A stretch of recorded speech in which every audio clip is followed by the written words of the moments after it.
दिवाली पर हम खुश हो सकते हैं। आंकड़ा आया है अभी आयकर विभाग का कि देश में करोड़पतियों की संख्या तेजी से बढ़ी है। पिछले एक साल में 75,000 नए करोड़पति बढ़े हैं और 3 सालों में इनकी संख्या 13 गुना हो गई है। मतलब जो पहले और 27,000 थे वो 3.25 लाख के करीब हो गए हैं करोड़पति। ऐसा ही क्या, ऐसा सरकार भी खूब मालामाल है। जीएसटी बढ़ रहा है, सरकार के पास टैक्स की जो आय है वो भी बहुत तेजी से बढ़ रही है और देश की विकास दर भी बढ़ रही है, जीडीपी भी बढ़ रही है।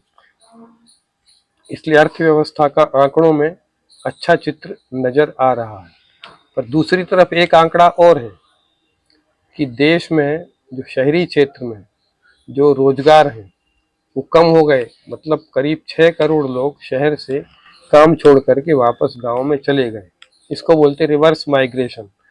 और पहले तो ऐसे ही होता था अभी तक कि गांव से शहर में लोग काम की तलाश में जाते थे, पर अभी ये गति वापसी की और बराबर चालू है। और दिलचस्प बात यह है कि कृषि क्षेत्र में काम करने वालों की संख्या तो बढ़ गई गाँव में 6 करोड़ लोगों के जाने से, पर वहाँ की जो आमदनी है और जीडी उसका उत्पादकता है और जो खर्च है गांव वालों का वो नहीं बढ़ा। मतलब 6 करोड़ एक्स्ट्रा लोग पहुंच गए पर उतनी ही आमदनी में सबको गुजारा करना पड़ रहा है। और इसलिए गांव के लोगों ने अपने जो जरूरी खर्च है कुछ कम भी किए हैं। मतलब ग्रामीण क्षेत्रों का आंकड़ा है कि प्राइवेट स्कूलों से बहुत लोगों ने बच्चों को निकाल लिया है क्योंकि फीस वो नहीं दे पा रहे थे। दूसरा, जो गाड़ियां हैं, वाहन है, उनकी बिक्री का आंकड़ा है। हम देख रहे हैं पिछले 2-3 सालों में लगातार जो बड़ी कारें हैं, बड़े से हाई सेगमेंट की कारें हैं, क्या बोलते हैं एक्सयूवी कारें, उनकी बिक्री बहुत तेजी से बढ़ी है।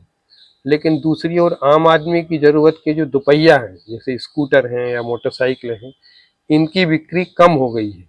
मतलब 2018-19 में जो 2.25 करोड़ के लगभग दुपहिया बिकते थे सालाना, अभी वो उनकी संख्या 2.25 करोड़, मतलब 1,80,00,000 के लगभग पिछले साल बिके हुए हैं। इस प्रकार ऊपर के तबके की आमदनी बढ़ी, देश की कुल जीडीपी बढ़ी और ऊपर के लोगों का अनाप शनाप ज्यादा खर्च, चाहे गाड़ियां हो, चाहे हवाई यात्रा हो, चाहे होटलें हो, चाहे टूरिज्म हो, चाहे उनकी जो जो भी उनकी सुख सुविधाएं बोलते हैं विलासितापूर्ण हो, चाहे शादी ब्याह के बड़े बड़े आयोजन हो जैसे अभी अंबानी ने किया था। तो उसके कारण कुल मिल के देश का खर्च तो बड़ा दिखता है कि देश के लोग ज्यादा संपन्न है इसलिए ज्यादा खर्च कर रहे हैं, पर आम आदमी का जो खर्च है वो सिकुड़ रहा है।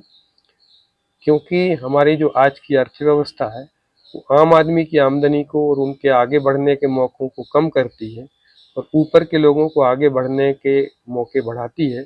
इसको केंद्रीकृत अर्थव्यवस्था बोलते हैं, जो पूंजीवाद की नीतियों से पैदा होती है कि जिसमें उत्पादन और बिक्री दोनों की शक्तियां और बड़े लोगों के हाथ, कुछ लोगों के हाथ में हो जाती हैं।